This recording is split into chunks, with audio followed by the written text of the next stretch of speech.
We keeping the foot on the what? On the next. We keeping the foot on the what? On the next. As you guys see, man, the thumbnails is self-explanatory. It tells you everything that you need to know.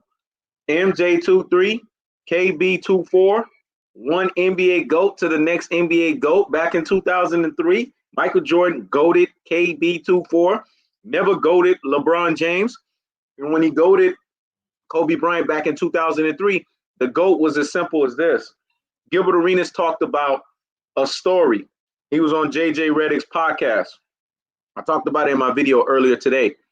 And in that situation, he talked and he explained and he expounded expressly on how Kobe Bryant was seething. Kobe Bryant was seething at the moment that Michael Jordan, he couldn't believe that Michael Jordan said that to him.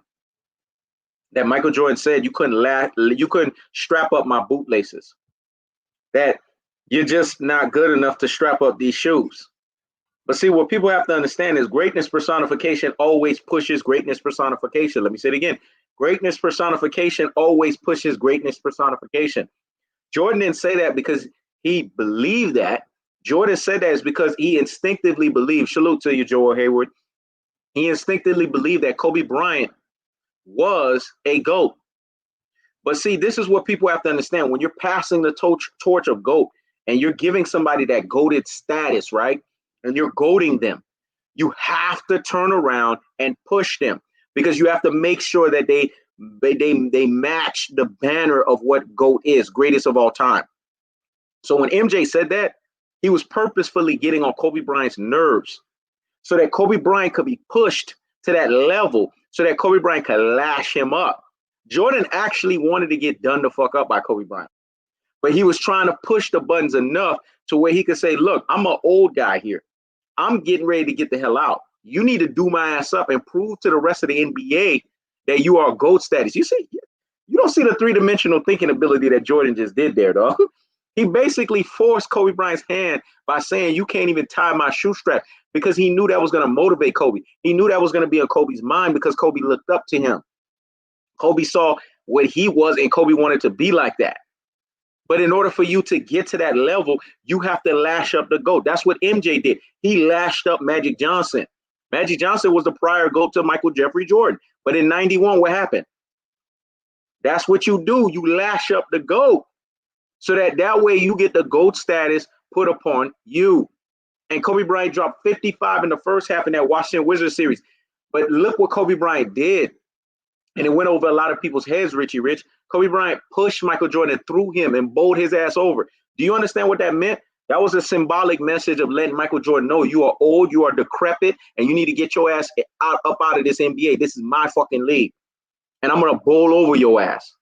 That's what Kobe Bryant did. And you saw the passing of the torches. You saw how MJ was so happy. And this is when you knew the official inaction and the official activation of the GOAT status was put upon Kobe Bryant. Let me tell you when it happened. It happened when Michael Jeffrey Jordan said in the All-Star game that this game is in great hands. But notice the key terminology. He ain't say in great hands with LeBron James. He said it was in great hands with Kobe Bryant, and then he said the rest of the other players. But notice he mentioned Kobe Bryant first, because that's what passing of the torches is. So when you got Rudy Poo and Plum Plum Brains, classic Dose and Troglodytes, ultra fanboys with the ultra fanboy rhetoric, I feel like Twister right now because I'm rhyming fast right now. When you got a bunch of them telling you that Michael Jeffrey Jordan or Kobe Bryant passed GOAT status to LeBron James, that's a little rubbish. Kobe never passed no damn torch to LeBron James. Kobe passed the torch to Kevin Durant because him and Kevin Durant met at the end of the game during the locker room, and Kobe Bryant signed his shoes and told him, you be the greatest. Never said no fuck shit like that to LeBron James. So anybody that tells you, and he knows the sport, will ether and murk anybody that say some fuck shit like that. Anybody that tell you that, they don't know shit about basketball, because that shit never fucking happened. And people have to understand, LeBron James will never be GOATed. So that's why the title of this was Michael Jeffrey Jordan GOATed KB 24, because Kobe Bryant doesn't get the credit for him being the true GOAT that he is on the basketball court. He is an NBA GOAT. But what we realize with Kobe Bryant is he's the most polarizing figure the NBA has ever seen. So because he's the most polarization of a figure, then Kobe Bryant is going to get that. but I could embody and I could understand and I could associate with that because Richy Rich knows. Richy Rich been around my life for 38 years. He could tell you. He knows his sport is the most polarizing figure there ever was on the fucking planet. But me and Pressure, we are best friends. I'm always under the damn gun. But I love being under the gun, though. I love Pressure, though. Me and Pressure are best friends. I love it. I was born in it, dog. Let me channel Bane when he said that to Batman, dog. You merely adopted the dog. I was born in it. I was molded by it. Because that's me. I was born in it. I was molded by it. Because me and Pressure are what? We're best fucking friends. See, pressure is not something that can instinctively be something you can dominate because it is what it is, pressure. So you have to ask yourself one or two questions. Is pressure best friends with you or do pressure burst pipes? Jaliktheleader knows this. There's not a day on YouTube people ain't trolling He Knows His Sport, trying to diss He Knows His Sport. That's basically you being a Michael Jordan in famous status, though, because motherfuckers making videos about you. They don't realize the NWA terminology. Jalik is smart. So when I throw these terminology out here, he's woke, he's conscious, so he gets it. That's why I fucks with him. NWA says all publicity is what? Good publicity. So whether they talking good or whether they talking bad about you, guess what? They talking about you. So hence, because they talking about you, they fucking talking about you. You get it? You Rudy Poo and you Plum Plum Brains. You get it? You Classic Goats and you Troglodytes. You get it? You Ultra Fanboys with the Ultra Fanboy rhetoric, i.e. reject Robins, i.e. Red Hoods. Do you fucking get it? When you're talking about He Knows, you're making He Knows and famous. When you talk about He Knows on Twitter, you just made He Knows and famous on Twitter. You're Rudy Poo and your Plum Plum Brain. When you talk about He Knows on Facebook, you just made him famous. Your Classic Goat and your Troglodyte. When you talk about He Knows on Discord, you're making him famous. Your Ultra Fanboy with the Ultra Fanboy rhetoric. To make He Knows His Sport not famous is to not talk about him. The more you make him, the more you talk about him, the more famous you make him. The more legendary you make him. So hence, this is what Michael Jordan did to KB24. When he bestowed that status upon him, he made him infamous. And that's what people need to understand. So that's what He Knows His Sport is talking about here today. How MJ respectfully, rightfully, and truthfully goaded KB24. Just like He Knows His Sport has respectfully, truthfully, and rightfully goaded, guess who? None other than Tom Ross TV, separating the weak from the what? From the strong. Now, Richy Rich, talk to us, man. What's up, bro?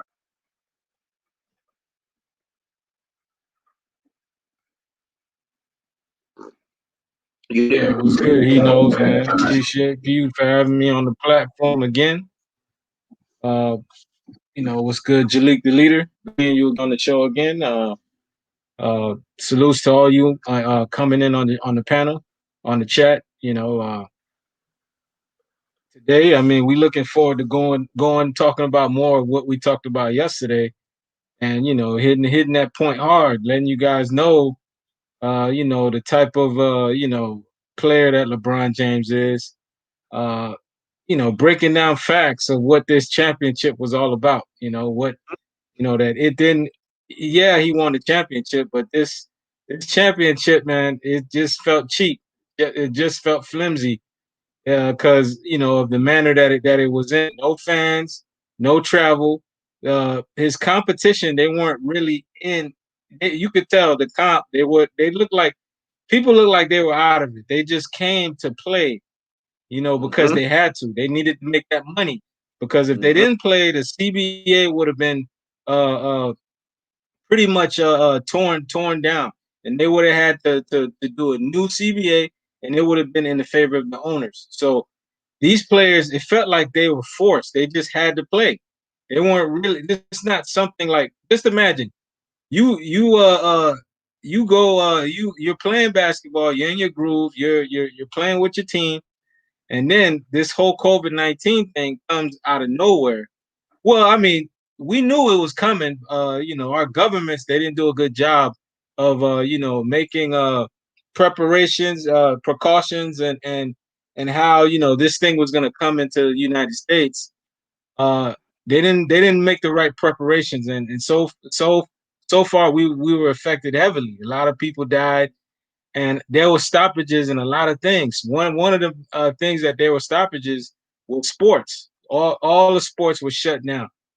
You know, Mm-hmm. you're not really as an athlete, you're not really worried about sports. That's like the last thing in your mind. You're worried about your family members, yourself. You know, these guys, sports was their last thing that they were worried about. And then after the 4 months, they hear that they have to go right back to sports, but they got to play in a bubble. And this thing is not cured yet. There's still no antidote out there for this thing. So these guys are not really into it like that. You know what I'm saying? LeBron pretty much played in a atmosphere where the athletes they weren't really all in. You know what I'm saying? And it wasn't a normal setting.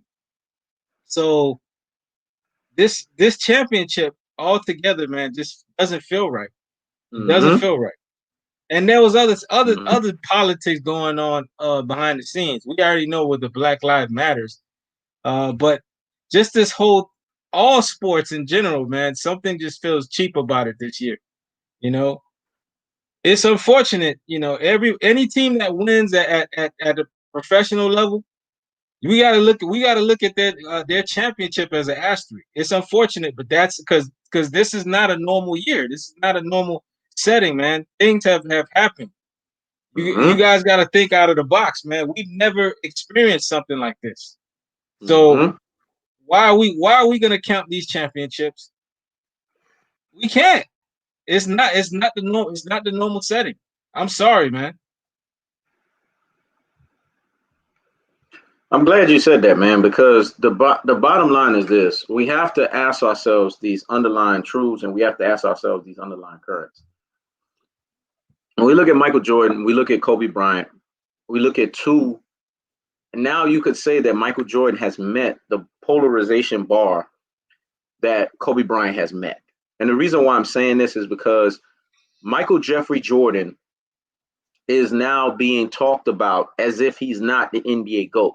The level of disrespect that they're giving this man, all because LeBron James won a Mickey Mouse title, all because LeBron James won a Rudy Pool and a Plum Plum Brain title, all because LeBron James won a least path of resistance NBA title, all because LeBron James won a fraudulent, fluky, on the spot NBA title. It's disrespectful. And when we sit here and we ask ourselves about this generation and how people are going to remember this generation, they're going to have a distinct laugh job on this generation. They're going to laugh their asses off about how this generation represented itself. Because for a generation to accept participation recipients and to not much expect or respect winning, that speaks volumes of that generation. This generation needs to slap themselves in the face. They need to go and shut their face. And see what's happening is this generation is so contaminating when it comes to sports and it comes to life in general that their infection, which is contagious, is falling upon older generations and it's falling upon even younger generations after them because they're basically telling everybody it's okay to get to the dance, it's okay to get to the party, but no one has to boogie, no one has to actually go out there and put in the work. That's what's happening when you see LeBron James. He is the embodiment of that. He is actually the spokesman of what participation award recipient is all about. And see, if you criticize LeBron, you can't pander for LeBron. There's no two-edged sword with that. You either criticize LeBron James 100% and you lay on that bad boy with confidence and fortitude, or you're going to pander for LeBron James 100% and you lay on that bad boy with confidence and fortitude. We don't deal with double-minded men, not over here on this platform, because double-minded men are unstable in their fucking ways. I would never give LeBron James credit in any one of his fucking titles because all of them have an asterisk behind it. The easiest NBA title he won was this one. Why do you think he was celebrating so much? Because he couldn't even realize how easy it was for him. And the other ones were easy too, but they just weren't as easy as this one because the other ones you could at least say that they happened in a real NBA season. The only difference is those other championships, he had to have everything in his favor perfectly, right? Like Richy Rich said, everything had to be stacked in the perfect order. Everything had to be in perfect ambiance. Everything had to be in perfect occasion. Everything had to be in perfect instance. And that's exactly what happened. It had to be perfect. When we look at the first NBA championship that he won, Kevin Durant went to the free throw lines 2 times per game. Joel Anthony, 2.6. That's how he won. Because they neutralized Kevin Durant by not letting Kevin Durant go to the free throw line. The second title that they won, Ray Allen hits a freaking cockamamie Hail Mary. Because of the fact that Chris Bosh got a rebound, because of off of the strength that Tim Duncan, salute to you, Tyrone Spencer, Tim Duncan basically turned around and Tim Duncan was like, hold up, you ain't gonna put me in the game? To this day, I still feel that Greg Popovich, there was a fix that was in. Because how could you not understand that Tim Duncan was out rebounding Chris Bosh that whole game, and then you're gonna all of a sudden take him out? That's the things that make you say, It's the things that make you say, Because if Tim Duncan was in the game, there's no fucking way Chris Bosh gets that rebound. And then Chris Bosh getting the rebound, there's no way that he's able to pass it to Ray Allen. So you know who's the finals MVP? It's Ray Allen and Chris Bosh in the second NBA finals that LeBron James won. Do you know who was the first finals MVP and the first one that they won? It was Dwayne Wade, because people forgot Dwayne Wade locked up Russell Westbrook. See, these are the things that are not talked about. These are the things that are not calculated, quantified, verified, and basically talked about, because people don't want to talk about that shit. The third NBA finals that LeBron James won, Kyrie Irving, 2 41-point games in a 35-point game. He should be finals MVP. The fourth NBA title, fraudulent, fluky, on the spot, least path of resistance, pickup game, Mickey Mouse fucking title. See, every NBA finals of LeBron James that he's won, you can pick it apart. That something happened in his favor. And it was easy as fuck for him. So that's why he was able to get what he got. But then we turn around and we look at the NBA finals that he's lost, because to me, that's more attractive than anything else. How many finals LeBron James has lost? This man has went to 10 NBA finals. He's only won 4. LeBron James is feeling that heat from Hkhs Sport because he done went out and said, y'all need to respect this title. Who was the only person, who was the only platform 1,000% that was keeping the foot on the fucking necks, that was keeping the lion's foot on the giraffe's neck of LeBron James? It was Hkhs Sport. There's nobody else that can say 1,000% that they did this. And if they are, they're lying. Because there was some form of pandering for LeBron. There was some achievement for LeBron. There was some credit. Hkhs Sport gave LeBron no fucking credit. Because LeBron James has done nothing to get credit. And you know the only credit Hkhs Sport is going to give LeBron? When LeBron fixed his little rabbit-ass mouth to say that everything was easy for him. And that the cards were stacking his favor. And that he's always skating the faux pas. When LeBron comes out and be honest to the basketball world and tell the basketball world that this is his issue, then I won't have a problem with LeBron James. Then I can respect the fact that LeBron James is what he is, a plum brain on the basketball court. So to me, when I look at LeBron James and I look at what LeBron James brings to the table, I see a basketball player that is not what everybody's saying that he is. And I challenge any fucking body, because this is about challenging people. This is about separating the weak from the obsolete, like Biggie Small said. This is about keeping the foot on the fucking necks. If you're a LeBron tard, like Jalik is, you be 100% of a fucking LeBron tard. There's no two-ways edge sword here. There's no lukewarm here. You can't be lukewarm in this motherfucker. Either you're a LeBron tard or you're not.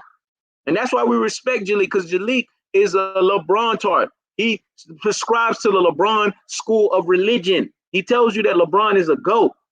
And he means that shit. And he's 100% about it.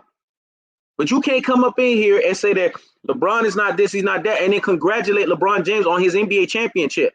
That's straddling the fence, man. That's fence straddleization. You can't do that fuck shit. Because Hkhs Sport got birdies, man. They report back every fucking day. And when I see that shit, it makes me disappointed. Because you can't sit here and criticize and then pander. It don't work like that. You got to pick. See, this is the problem with people in this participation award era. They don't know how to pick. They don't know how to be resolute and absolute about something. But a Hkhs Sport absolution, like I've always told you guys, will reveal a fence straddleization or a fence straddler. Because we don't got time for fence straddleization up in here. You either LeBron tard or you're not. And if you got LeBron James in your top 10, you are a LeBron tard. I would challenge anybody with that shit. Because LeBron is not in your, he shouldn't be in your fucking top 10 if you know fucking basketball. He shouldn't be there. You should have him at minimum 11 and fucking down. You have him in your top 10, you're a fucking LeBron tard. And that's just the way that I'm a slice and dice. And I don't give a fuck who I offend with that. It is what it is. If you have LeBron James in any likeness of where you say he is in your pantheon of greatness, you are a LeBron tard. If you mention LeBron and GOAT, you are a LeBron tard. Because none of that terminology should stick.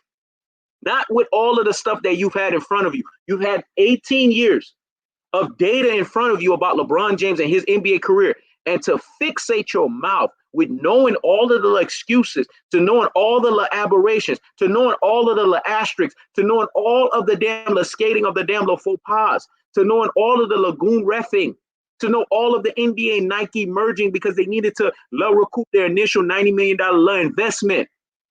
To know all of this shit and to sit here and still fixate your mouth to say that he is a GOAT, you're no different than a fucking participation award recipient. This is about challenging people to lift their basketball standards the fuck up. Ain't that right, Tyrone Spencer? Because Tyrone Spencer, that's an old head, but this dude don't look like his age, man. I gotta give him credit. This motherfucker look damn near 20 years younger than his fucking age. We challenging motherfuckers out here in these basketball streets. Go ahead, Jaliktheleader. Talk to us. Give us that LeBron talk speak. Nah, once again, I appreciate you having me on. Sorry for the tick. I had a call come through. I'm on my phone. So I respect your opinion. And before I start, I can bet you, I never asked you before, but was English your favorite subject in school? English? Nah. Yeah. What was your favorite subject in school, bro? Math? Okay. Because you have a way of putting words together, bro. Listen, you the best PR person. You listen, bro. Lomachenko need to hire you, bro. With that fake thing, Lomachenko, you can spin anything, bro. Like you're amazing with your words. So shout out to you. You got people really believe. You got people really believing that. First of all, people don't even compare LeBron to Kobe. They compare him to Jordan. They haven't compared him to Kobe in years. So it's obvious that he must be doing something right. But as far as the way I look at things, I look at it like if I had a team and if I was the owner of the team and I had the #1 pick, who would I have to build my franchise around? Now, if you go with Kobe, yeah. Or if you go with Jordan, yeah. But me, I'm going to go with LeBron overall because I want to be able to, because we know coaches come and go. I don't want to have to hire one coach for the whole tenure of my ownership. I want to try different scenarios. So, with LeBron, you can win with different coaches. You don't need Phil Jackson for your whole tenure to win. So that's why one of the reasons I will have LeBron as my guy that I will pick with the #1 pick in the draft. Also, the fact that the guy won, what was the black guy name that he went to the finals with? I forget his name. The black guy that used to play for the Celtics, I believe. He was the coach. So he wins with everybody. So that's the reason why I would go with LeBron. Now, if you want to only have one coach and win, then go ahead. If you want to be making it just to the first round of the playoffs until you get Phil Jackson, then go ahead and get Michael Jordan. And there's nothing wrong with that. If you want to have all the free Jordans before they come out, and you don't want to have to stay in line at 2 in the morning to get your ticket at Foot Locker, then go ahead.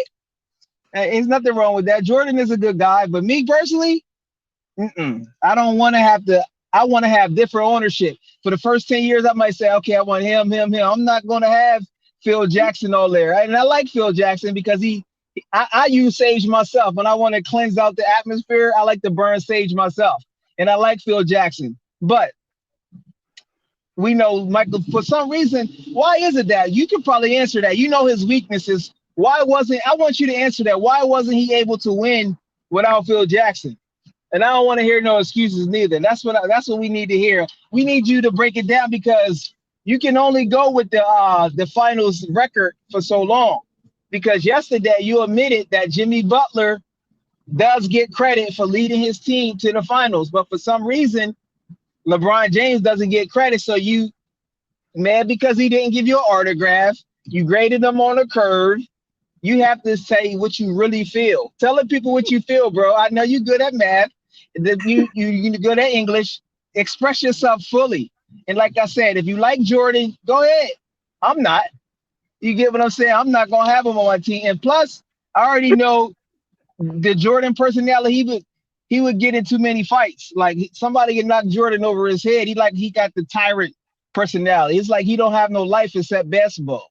Like he'll do anything. They say he cheating cards. Come on, bro. Get a life, bro. He gotta have a life beyond what he does. Like maybe he need to go like, I don't know, maybe he need to go volunteer or something. Like it's just like, it is what it is, but I can't convince nobody. Like if you like Jordan, everybody know Jordan is a great player, but me personally, this like Tupac is the GOAT. Tupac don't need Dr. Dre to be the GOAT.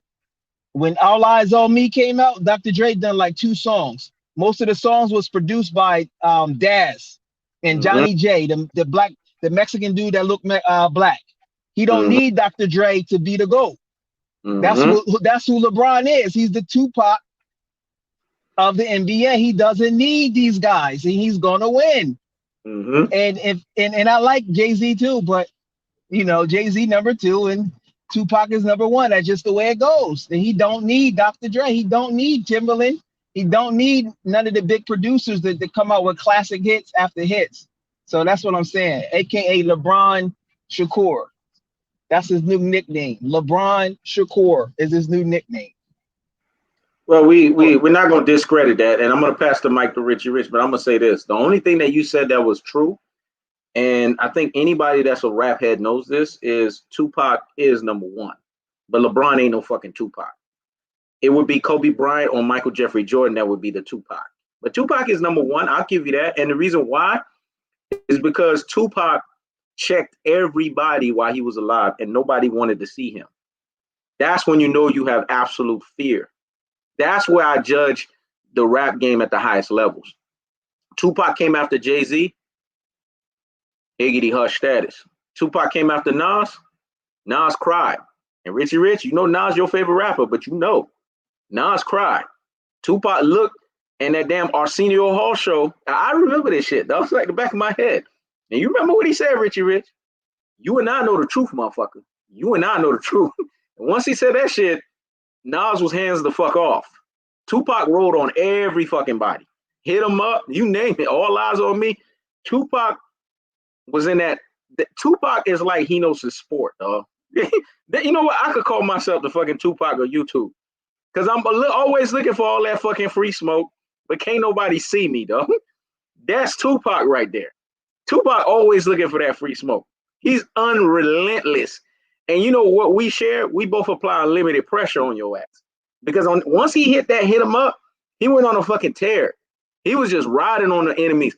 People don't understand. Tupac was getting after everybody. He called everybody out. He called Tech 9 out. Don't get me started, man. So yes, you're right about Tupac. Because when Tupac was around, there was literal fear of knowing that if you retaliated, he was going to bomb on your ass. Because Tupac threw his literal soul in raps. That's what Tupac is all about. He threw his literal soul at your ass. And that's what made me respect Tupac above all things. But when we think of Tupac, we got to think of Kobe Bryant. Joseph Bailey, we talking about Michael Jordan, and we talking about Kobe Bryant. We talking about how Michael Jordan goated Kobe Bryant and not LeBron James. But the reason why we say Kobe Bryant is the Tupac and the Michael Jordans of the world is the Tupac is because you have to look at the fact that Kobe Bryant is just as polarized as Tupac was. Tupac was misunderstood. See, you talk about Tupac, but you're talking two sideways out of your ass. Tupac was misunderstood. Kobe was misunderstood. LeBron was never misunderstood. LeBron was what he was. A guy that was propped up as the greatest of all fucking trolls. Now, Richy Rich, the mic's being passed on to you, bro. I had to chop him up real quick. Well, I mean, you guys are entitled to your opinions. Personally, I think Nas is better lyrically than both those guys that you guys mentioned, Jay-Z and Tupac. But we all got our favorite rappers. Let's go and let's comment on what Jaliktheleader. He would pick Jordan. When you talking about better lyrically, who's the best rapper? Okay, that's what we're It's talking gonna be about. That's what Tupac. we You know, don't he don't had the don't most. don't give me your subset. I'm talking about Don't my give me your opinion. My subset opinion. of I say lyrics. my opinion. I say Okay, Nas okay. is better lyrically than those guys. I'm not talking about from a But see, mass you gotta appeal or understand. You anything gotta like that. understand the context of what he was We talking already about. know. He was talking about who was the GOAT, not who's the best lyrically. Yeah. Tupac is gonna be Tupac is the GOAT. I'm talking about from my opinion, lyrically. That's All right. where I kept it at. I'm not going into that. But let's chime in on what Jaliktheleader said about picking LeBron James to start up a team over Jordan and Kobe Bryant. Let's look at LeBron James' first 2 years. Uh, from what I recall, that man didn't go into the playoffs, man, until they changed that team up. It was just like Jordan's situation. He went into a franchise that was a losing franchise.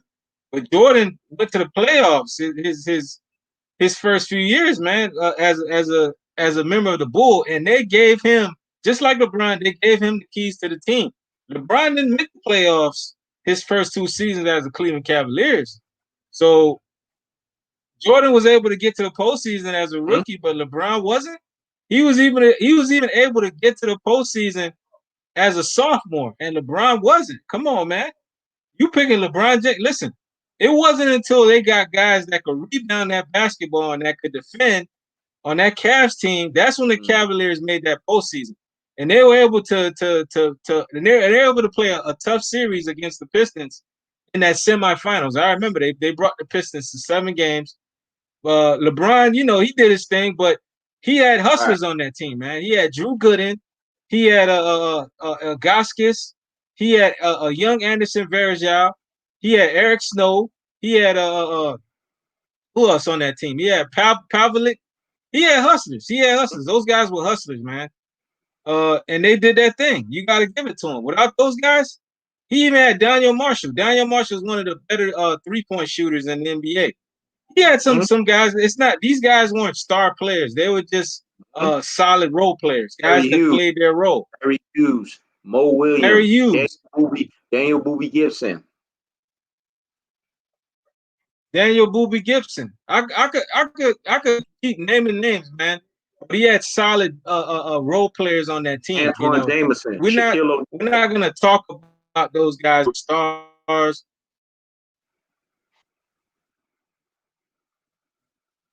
That's like later in LeBron James' tenure with the Cavs, like when he was about done with the team. I'm talking about that time when he in his earlier years when he was able Drew to start. Noskowski. Yeah, when he was able to start going to the postseason with that team, and people had high expectations for LeBron because he was starting to go to the postseason and he was starting to show something to the fans in the league and his peers. People were like, okay, LeBron's finally in the playoffs. Let's see what he's gonna do. But nothing came out of that. He was able to go to the semis. He lost to the Pistons. Okay, yeah. The year after that, he was able to beat the Pistons, but the Pistons became weaker because Larry Brown was no longer coaching that team, and Ben Wallace, he was no longer a member of that franchise. That was the Hmm? deterrent to LeBron. LeBron has issues whenever he has to face a team that has a rim protector that could shot block at a high level. That's one of LeBron James's kryptonites. Whenever he plays a team that has a center that can shot block and they can exploit LeBron, it kind of affects him in the series. Uh, so when the Detroit Pistons lost Ben Wallace, people kind of knew that LeBron probably was going to have a chance to beat the Pistons when he faced them in the postseason, and that's what he did. He beat them, but the San Antonio Spurs reminded LeBron James that he didn't deserve to be in the finals that year because they swept his ass. You know what I'm saying? And they had this man shooting in the sub 30% field goal percentage. You know what I'm saying? He couldn't even win a game for them. He was the so-called best player, but this man couldn't even win a game in the finals. He couldn't even prove that he could go out there and win a game. You know what I'm saying? Or leave an impact, have an impact in the series. Leave a mark. At least when Jordan played the Celtics, he left a mark out there. He had Larry Bird saying some craziness out there, saying that was Jesus in human form or something like that. Some crazy asinine stuff. LeBron James was out there. I remember Bruce Bowen was locking his ass up, man. That dude looked like he didn't deserve to be out there. That's all I'm saying. I'm like, you gonna start a team with this guy over Mike? Listen, Jalik, dog, think about that for a second. LeBron's been exposed so many times, man, in these playoffs.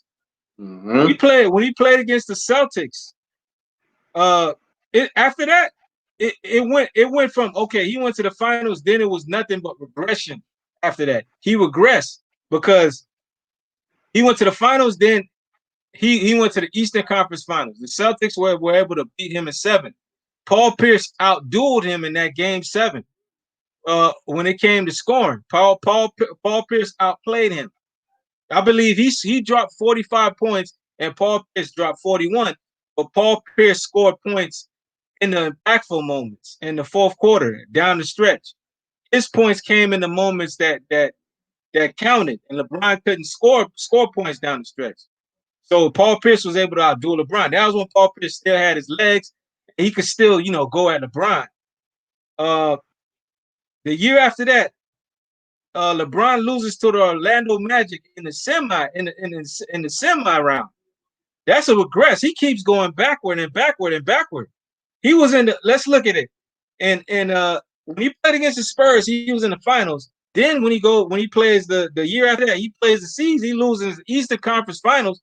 Then the year after that, he plays the Orlando Magic. He loses in the second round. There's a regression there. There's no progression. He's not moving forward. He's moving backward. When we're looking at Michael Jordan, he was moving forward, man. You saw it. Like the problem was he couldn't beat the Pistons. They would a monkey on his back, but you saw it. Michael Jordan was on an upward trend. LeBron James before. This is why he bolted to Miami. He was on a backward trend, man. The year after he lost to the Orlando Magic, Dwight Howard, Rashard Lewis, Hugo Turkoglu. I don't know how he lost to them boys, but them boys outclassed that Cleveland Cavaliers team. They won 66 games. They were the number 1 seed. Kobe Bryant was waiting hand and fist for LeBron James in those finals. He didn't show up. He didn't meet Kobe in the finals. You remember all them commercials that they had with those puppets? The Kobe Bryant puppet and the LeBron puppet? But that boy didn't meet Kobe. Kobe was waiting for him. Kobe was waiting to bust his ass up in those finals. I tell you what, the disrespect that Kobe's getting from these fans, people saying that LeBron is better than Kobe Bryant. He's a far better player. If Kobe won those finals, yeah, man, listen, there would have been no disrespect. Man, people would have been in check. Kobe was just waiting for that moment, man. He was gonna bust LeBron James' ass in those finals, but LeBron couldn't make it for some reason. He allowed the Orlando Magic to beat his ass. Okay, the year after that, he loses to the Celtics again in 6 games, and it looked like he quit out there. And after that whole tirade, he goes to the Miami Heat, and that's when he starts his decade of ring chasing, of teaming up, always leaving for a better option. I'm like, Jordan didn't even do all that. This is why, I don't understand when you say that you would start a team with LeBron. How you gonna start a team with LeBron when LeBron is basically gonna bolt on you by year 4? If he doesn't think your team has a chance to win, he's gonna leave your team, Jalik. He's gonna bolt for a better option. You got to think about that. Jordan is going to stay. He is going to ride the ship. When you fail, he ain't gonna leave. He gonna figure out a way to overcome that. Same as Kobe Bryant. They're not gonna leave for a better situation.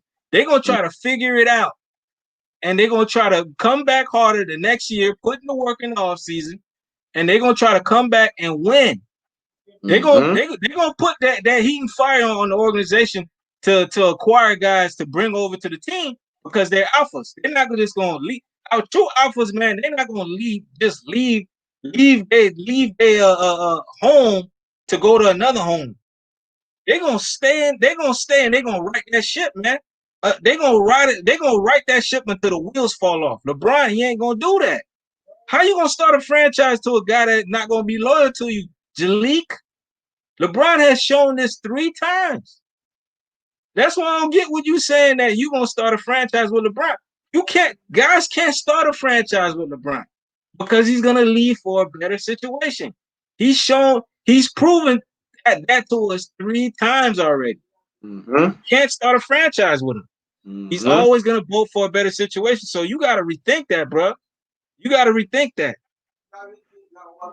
I'm putting you on blast because what you gotta say? That man has left 3 times.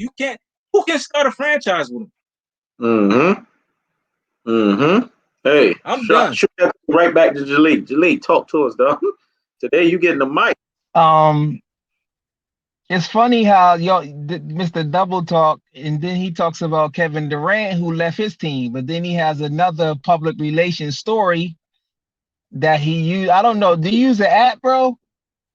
He knows his sport. Do you use the app to come up with this stuff you be talking about? Because you say this about him, but then Kevin Durant left, and then he's the greatest. Who had a better playoff for the first 7 years? Who won more, Jordan or LeBron? It's easy. LeBron did. When Larry Bird said that stuff about Jordan, they beat him in the first round. That's when the first round was only 5 games. So all you had to do was win 3 games. They beat him. He scored all those points, but they lost. He used to be a gunner. Now he made a little bit of adjustments, but LeBron overall is a winner. You give Jimmy credit for making the finals, but LeBron don't get credit. Like you're grading him on the scale, so that's why it's all good, though. I can't convince you, bro. Like I can't convince you on that, but we know he's a better passer, better rebounder. If you want to, where Luis at? Stat Tracker will tell you his in the clutch he's better. His stats is better. Everything is better. So what is it? And then y'all make stuff up and y'all label him as not being able to finish the game because he's not a gunner. So what is it? Magic Johnson wasn't a gunner. He would pass the ball. He's Magic Johnson, Karl Malone's size, Jordan's athleticism, and his basketball IQ is out of this world. Did you go watch what's the dude that be rapping that used to play for the Cavs and the Knicks? He tell you his basketball IQ is off the charts. And you hear what Rondo said. We know Rondo 1 or 2 years after he retired will be a coach, and Rondo said it. And Rondo used to be his rival and said, yo, once I link up with this IQ, real recognize real, we can win the chip. Rondo knows what's going on. And everybody know Rondo will probably have a job within 2 to 5 years, a head coaching job in the NBA. He understands it. And not only does he have the physical attributes, his IQ is off the charts. He doesn't need the triangle. I keep telling y'all, bro. He doesn't need the triangle. He can have different types of point guards, spot up shooter point guards.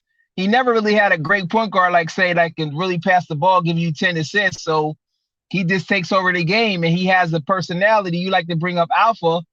He's a leader, and he doesn't have to say it, and he know how to get the troops together because it's not easy winning. When you're on the top, you got to deal with all this different type of criticism. Jordan didn't have to deal with the criticism in today's market with social media. Can Jordan even take it? Because Jordan is a robot. I give it to him, though. He's good with the media, but he's like a robot. But what's Jordan going to do when they really start to get in this business and start talking about his gambling and have some pictures on him? Because he can't control the media now. LeBron James is mentally listen, Jordan is mentally strong, but when it comes to the media and be able to control it, LeBron James all the way. I mean, that's just what it is, bro. Jordan, listen, that nigga gambling and doing all that shit, trying to be perfect and paying people off. That's not gonna work right now. They gonna have their little cell phones taking pictures of him, and they gonna put him on the front street. And what is he gonna do? What is he gonna do? So, okay, he did, Joseph. They beat him, but so what? But didn't he beat Detroit? Detroit got Richard Hamilton, Rasheed Wallace, Ben Wallace, Chauncey Billups. That's about 4 Hall of Famers right there. Didn't he beat them? Come on, man. Y'all can't play it though. Y'all can't be grading on the curve, bro. You can't be grading on the curve. You can't be grading on the curve. But it is like I said, is once you buy them Jordans, it's like you in debt forever. It's all good, bro. I would never get Jordan. And I'm not just saying that. I said this like 6-7 years ago. I've been thought he was better than Jordan. So Okay. it is what it Richy is, bro. Rich, get back at him, dog. This is what we call sudden death, dog. Where y'all go at it. So Jalik, Jordan's man. playoffs. We want to Jalik. know Jordan's Delete. playoffs. Jordan's playoffs before. Talk You about done that. LeBron tard enough, dog. Remember, LeBron tards, you only get a certain amount of time to talk because we lose brain cells when y'all talk. Richy Rich, your turn, though. Jalik, bro, you letting LeBron off the hook, and you're grading him on the curve because you once again you brought up LeBron didn't need the triangle. Listen, man, Jordan played the majority of his career for the Chicago Bulls. If you want to count the Wizards when Jordan was 38, 39, 40 years old, go ahead and count it, but no one took that seriously. Jordan just wanted to come back and see if he wanted to still play amongst those young guys. And for that short time, he proved that he was able to do it. Because he was still out there dropping 50, 40 points on Ron Artest, on certain guys, man, that I was like, wow, Jordan is still able to do this Yep. at 30, at the age of 39, 40. That's incredible. But we knew he wasn't going to win on that franchise. Come on now. But for his tenure with the Chicago Bulls, Jordan played with one system. He never bolted. The down years, he could have left and went to another situation. How are you gonna come with these narratives if Jordan never left and played on another team? You can't come with these hypotheticals. It doesn't make sense. Jordan never left and played on another franchise to prove if he could play on another system and win in another system. But you know what? If Jordan would have left the Bulls and he would have teamed up with a certain stars, you damn sure better believe Jordan would have won. That's how great Jordan was, and he would have won emphatically. Yep. I'm gonna say it again. Jordan would have won emphatically. LeBron James is going to a better situation, and he's still struggling to win, man. I don't get what you're saying here. This man is going to a better situation, and he's still struggling to win championships. He can't win it for his first year with the Cavs. He's first year with the Heat, goes to a better situation, chokes on the final stage. He goes to the Cleveland Cavaliers. I mean, he loses Kyrie Irving and Kevin Love, but he's up 2-1 against the Golden State Warriors. He has a great chance to win that game. He chokes in Cleveland, and he gives the Warriors the opportunity to come back in the series and take over the series and win. And they won on the Cleveland Cavalier home floor. LeBron had a great chance to really have these people change the narrative for him if he would have won those finals without Kyrie Irving and Kevin Love. But he didn't. We all know what LeBron James does. He blunders. He messes up situations. Let's look at this situation with the Lakers. He goes out west. He has a chance to show that he could play with some young guys and really groom these young guys. But it didn't work out. He didn't make the postseason. And guess what? He was trying to have those young guys traded. He was trying to have those young guys traded, and those guys felt some type of way. He was trying to scheming from behind the scenes, man. That AD move was in play. Once that dude went to Los Angeles, that AD move was in play because we kept hearing stuff coming out that AD fired his agent. AD's now with LeBron James and Clutch Sports and Rich Paul. We already knew what was going down. That eventually this guy was gonna go to the Lakers. LeBron was gonna trade up those young players and those assets that the Lakers had, and they were gonna get AD by the trade deadline. But it didn't happen because the GM at the time from the Pelicans, he didn't want that to happen. He didn't like how the Lakers were trying to strong arm him. But eventually he got fired, and David Griffin, LeBron's old GM on the Cleveland Cavaliers, he got hired by the Pelicans, and he looked out for the Lakers, and he facilitated that trade for them. And here we are now. LeBron was able to win with Anthony Davis.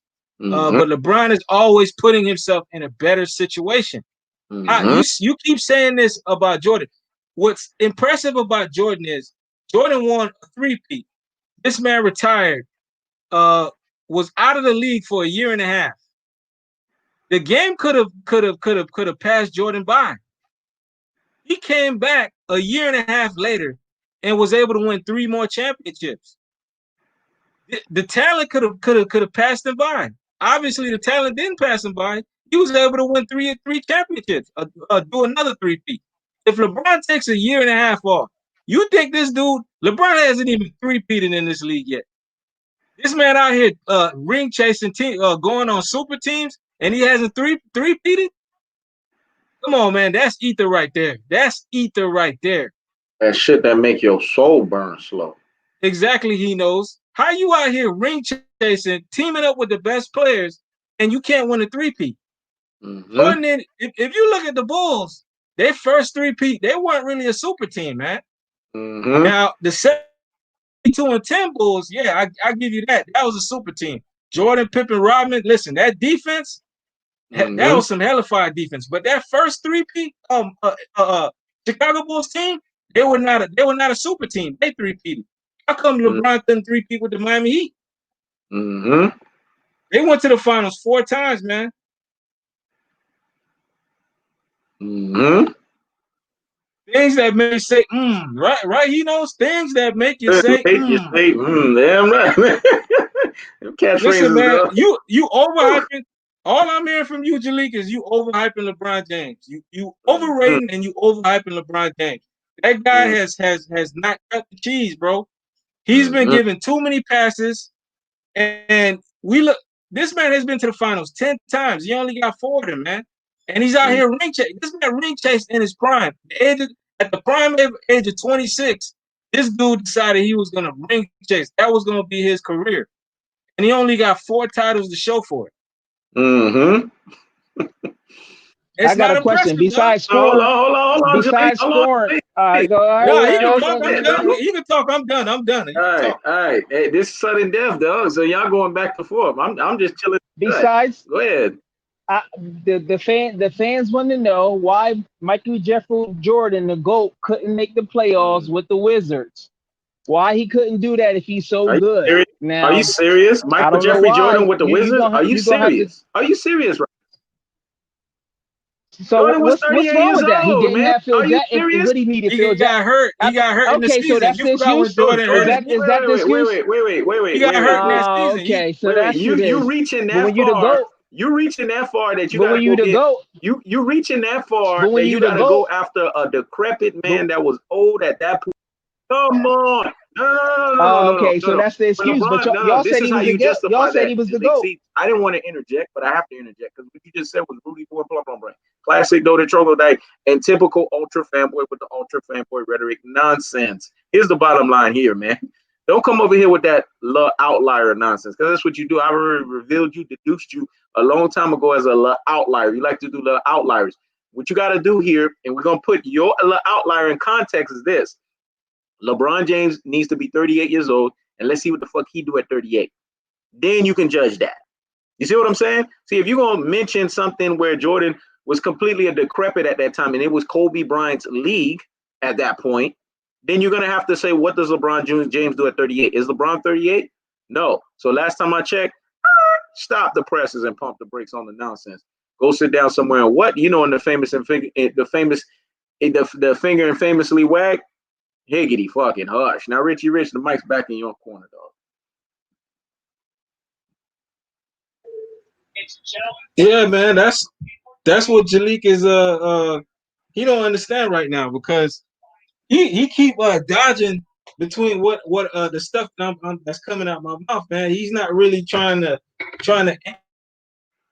answer the stuff I'm coming at, man. Because he knows. All these LeBron James fans knows that man is taking shortcuts, and he's kind of staying the game, man, because he opened up this Pandora's box of ring chasing in your prime. Right. Now you got all these other players doing it, and that's the thing. You know what? What irks me? LeBron James, he getting all this love because of the path that he's taking this decade. And when Durant did it, they just straight took a dump on that man. Like, it's like LeBron could do all this, but nobody else can. The media has made it and where this guy could do anything he wants. It's all about his next move, where he's going next. Who's he going to team up with next? That's what, and they've made it okay. They made the casuals think that it's okay for LeBron to do it, but these other stars in the league, they can't do it. It's like it's taboo if those guys do it, but it's not if LeBron does it. You feel me? That's how they made it. That's how they made it. That's how they ingrained it in these casuals' minds. And the product, man, this is why LeBron, he's not good for the game, man, because he's cheap in the game. He's cheap in the game. He's made the game weak, bro. True alphas don't like try to move on for better situation. We've seen Kobe Bryant playing on the Lakers organization franchise for 20 seasons, man. One franchise.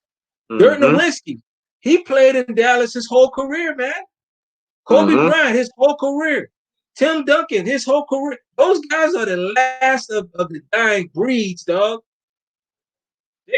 Those are true alphas, true guys that carry the NBA. Because they showed, listen, we're going to stick with our franchise through hell or hot water, man.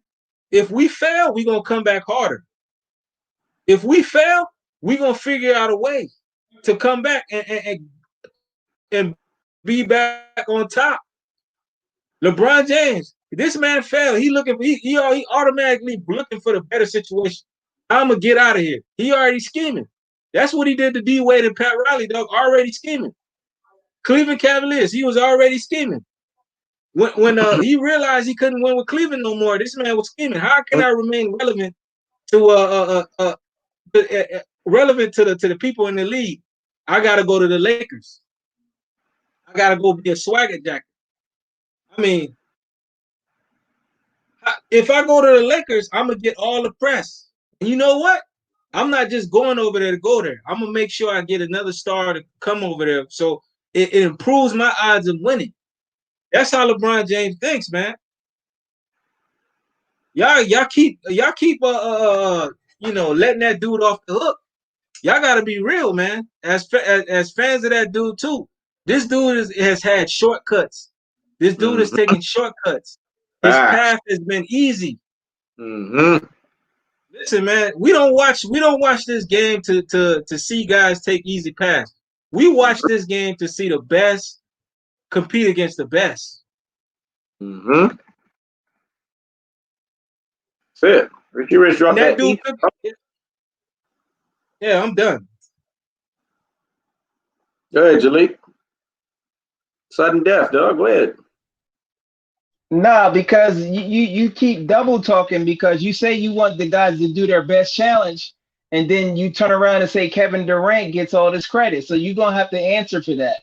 And we want to know why he never won in Washington, why he's getting busted in the first round, and the guy just not a winner without Phil Jackson and Scottie Pippen, and that's fine though. He still had a great career. He makes a lot of money. He's an owner. I ain't gave you the mic.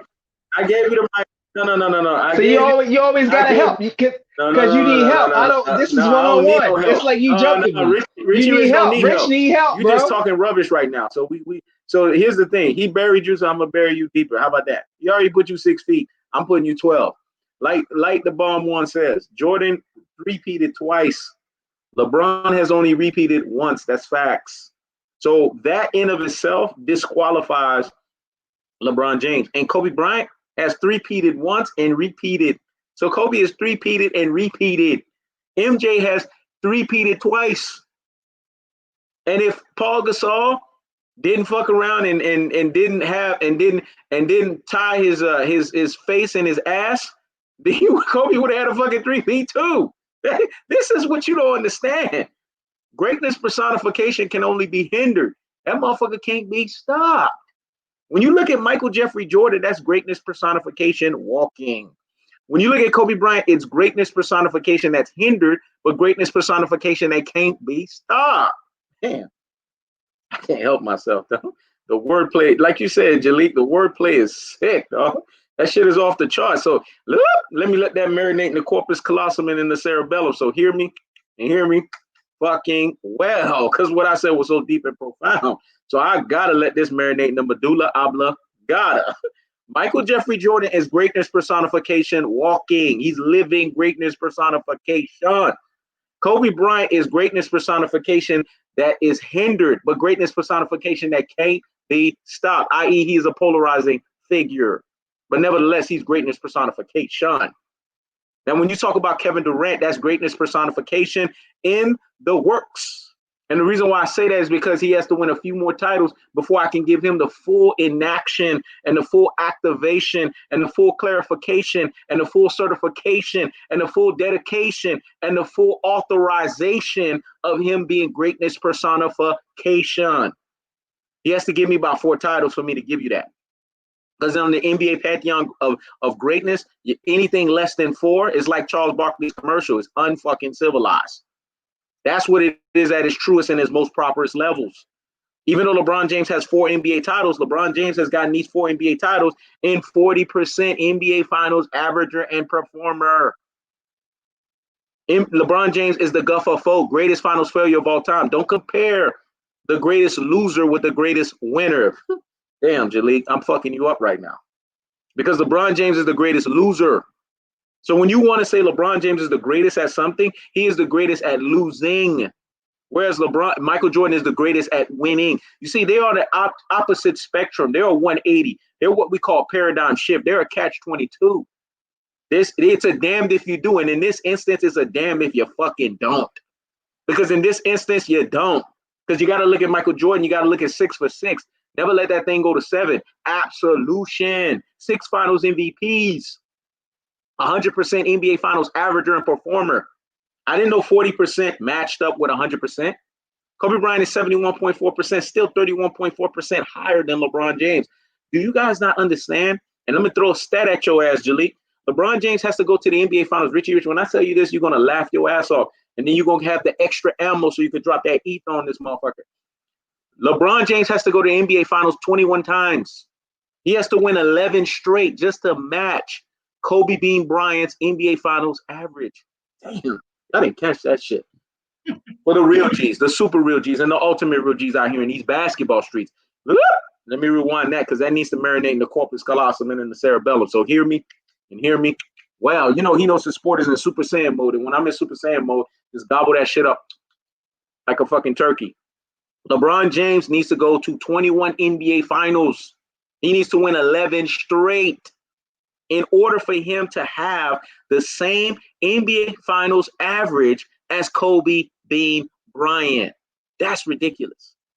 So LeBron James, you honestly think he's going to win 11 straight NBA Finals? It's a things that make you say, It's a things that make you say, this is why this guy's a fraud. This is why this guy is basically trolling on my YouTube accounts. Yes, I know it's LeBron James that's trolling.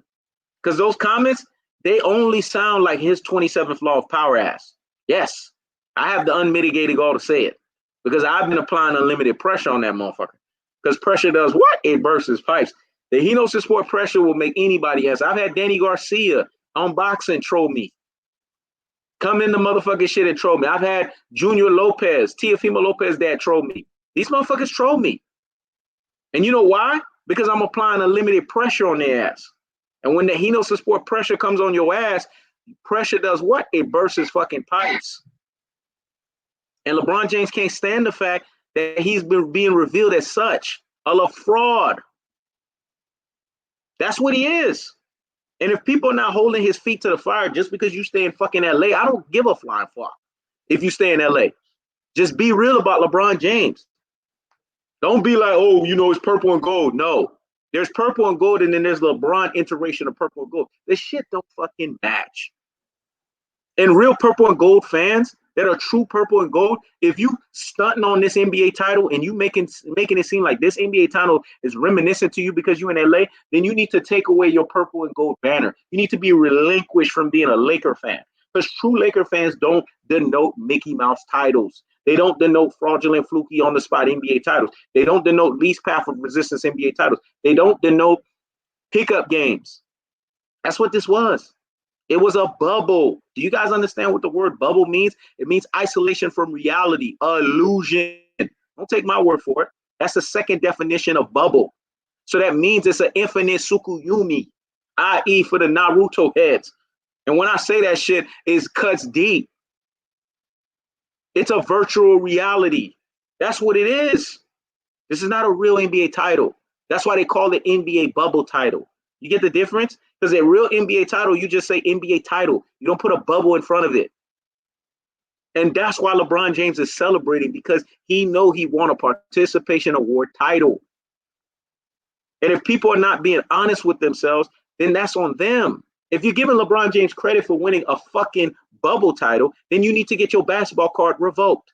You don't celebrate that bullshit. You clown it. Especially when you call yourself a basketball aficionado. See, this is what you got to understand, Jalik. This is why He Knows the Sport came to the YouTube world. It's to make standards and to create standards so that people can have fucking standards in sports. If my platform didn't exist, there wouldn't be no fucking standards. Before I showed up on YouTube, there was no fucking standards. People was just talking all kinds of bullshit, talking too sideways out of their asses, not having no standards about themselves. We're going to have general comportment. We're going to comport ourselves in a certain way. And like TK Kirkland said, who raised you? Who fucking raised you? Because if you was raised fucking right, you would have that about yourself. You would carry yourself in a certain manner. You would be men and women of confidence, purpose, and abundance mindset. And what you say would be absolute and resolute. It wouldn't be a double-minded man or a double-minded woman that's unstable in their own ways. It wouldn't be French straddleization. It wouldn't be French straddlers. It would be absolutures or absolution. That's what it would be. Because you got to be absolute and resolute in what you say. Anyone that frequents this platform, they're forced to bend the proverbial fucking knee of absolution. And if they're not, He Knows the Sports ready to check Ether and Merc their ass. Anybody that's on the panel, anybody that's in the chat, if I smell French straddleization, I'm coming for you. It don't matter who you are. Because you got to fall in line with, I need to know what your absolute decisions are on situations. I need to know what your resolute decisions are on situations. And this is what you did, Jalik. You gave us absolution. Your absolution is you're a LeBron tard. And I can respect that. I actually respect LeBron tards because they're real about their LeBron tardism. Just because you're gargling the freaking LeBalls, that ain't my problem. I don't tell you how to run your sexual orientation affairs when it comes to basketball. I don't tell you how to do that shit. Kevin Durant put y'all out there. Y'all are gargling the freaking LeBalls. That's not my problem. If you want to gargle the freaking LeBalls, then gargle the freaking LeBalls. It is what it is. That's on you. But me over here, we're going to have some fucking standards. And the basketball standards that we're going to have is we're going to say that LeBron James is not what he is. He ain't no fucking transformer. He ain't no more than meets the eyes. Because last time I checked, that was Optimus Prime. Last time I checked, that was KB24. Last time I checked, that was MJ23. And last time I checked, that was Kevin Durant, KD Trade 5, Slim Reaper. I do me and I chill, KD Trade 5. That's real basketball. That's greatness personification. And the reason why people like you constantly criticize Kevin Durant is because Kevin Durant made the legacy officially done, the cachet officially over. People are still mad at that Kevin Durant halted LeBron James. Because LeBron James could have been in the finals, winning a few more finals off of the high-octane beta, a.k.a. Alpha Wannabe, and Stephen Curry. And LeBron James knocked his ass off. Damn right, light him up the bomb one. You know me, my wordplay's sick. You would not find people on YouTube. Matter of fact, I don't think you'll find a YouTuber in any sector that got the wordplay I got. I got jargons for days. I got catchphrases for days. I got sayings for days. And then on top of that, you couple with the fact that there's intelligence that's comprehensive behind that. You're going to have your duplicators. You're going to have a bunch of He Knows the Sport copycatters on YouTube. You're going to find that. I mean, you could just pop your local boxing channel or pop your local basketball channel, and you'll see my jargon's being copycatted every day. I get it. Like I told you, I'm not a regular cat, nor do I think regular, nor do I reside in regular realms. And they can only be one me, though. That's it. It is what it is. But the bottom line is this. When we sit here and we look at LeBron tars, they gargle the freaking LeBalls. And that's what you're doing, Jalik. You're gargling. Because when you say LeBron is the GOAT, that's a gargle right there. When you say that LeBron James is the greatest of all time, that's stroking the balls, the LeBalls. Because that's what Brian Windhorst does. That's why we call him Brian Wind Nutsack. Because he got LeBron James nutsack in his damn mouth. Nick Wrong, the biggest LeBron James nut rider there is. See, we got to call stuff for what it is. We got to call a spade a spade. Shannon Sharp, Club Shay Shay, saying that LeBron James is a GOAT James, GOAT James, GOAT James. You 50-plus-year-old and you calling another man that is damn near plus a decade younger than you a GOAT? That's a things that make you say It's a things that make you say The bottom line is this. We have to ask ourselves a cold-hearted, unadulterated, and cutthroat truth-teller fashion. The truth of the fact of the matter is LeBron James doesn't cut the mustard when we're talking about the NBA pantheon of greatness. Because we have to look at things from a true basketball eye test. The true basketball eye test tells us LeBron James doesn't cut the fucking mustard. He doesn't. Not on any levels. Now, if you want to tell me anything like you do with your outliers, everything LeBron James does outside of the basketball court, I'll entertain some of it. I know most of it is bullshit, but I entertain some of it. There's only one thing LeBron James has been great at, and that's bringing his friends up. And I've talked about that. But if you talk about basketball and I got to judge it at its highest levels, it's like Larry Bird said, when I want to have fun, I play with LeBron. When I want to win fucking again, I play with Kobe Bryant. Let me say it again. When I want to have fun, I play with LeBron James. But when I want to win, and wingity jing jing jing win, I play with Kobe B. Bryant, because Kobe Bryant will challenge me. Do you understand the unmitigated gall for the greatness personification of a Larry Bird? He was a leader extraordinaire on his damn team. And for Kobe being Bryant to be that guy that he feels can get under his skin, that speaks volumes of the type of leadership that Kobe Bryant demands. That speaks volume that even Kobe would make Larry Bird bend the proverbial fucking knee. Because there's levels to this leadership shit. There's levels to this alpha shit. I done told people this shit. But if y'all listening, y'all paying attention, then y'all would learn something. See, this platform, every time we speak, we teach and we preach. We're not just telling you shit because we supposedly think that we're final authorities on basketball. No, we are final authorities on basketball because we have shit that backs up what we say. The loudest motherfucker in the room is usually the most insecure. And if I have to get high blood pressure and I have to get an aneurysm just to tell you about basketball, then I don't fucking know basketball. We don't do that over here. We tell you the facts and we tell it to you in an even tone manner and we tell it to you in an even kill. But it's still ether. That shit that make your soul burn slow. It's still lethal. And people could take it for what it was, or people could take it for what it is. But it is what it is. Basketball needs to have fucking standards. And the standards that we need to have in basketball is absolutely, where do you stand with LeBron? With LeBron, it's either one way or another. You can't straddle the fence with LeBron. You either are LeBron tar or you're fucking not. And if you pander for LeBron, then that's secret LeBron tardisms. You can't do that shit. If you're going to criticize LeBron, it got to be 100%. If you're going to pander for LeBron, it got to be 100%. So we're going to have fucking standards here. So when Jalik is talking and his outliers, he's giving me typical LeBron tar jargon. But it's still LeBron tar jargon. It's nothing special. I expect that from a brain full of mush and a brainwashed Ladodo head. I expect that. It's like Play-Doh. You ever played with Play-Doh when you was a kid? Play-Doh feels like mush in your hand. It's just like your brain that's brain full of mush and brainwashed dodo head. It's like Play-Doh. That's what it is. So when Jalik's giving me Play-Doh material, I could understand that. And I could know where it's coming from. But LeBron tars are what they are, whether they're openly LeBron tars or secretly LeBron tars. They are LeBron tars. If you talk good about LeBron and his basketball accomplishments, you are fucking a LeBron tar.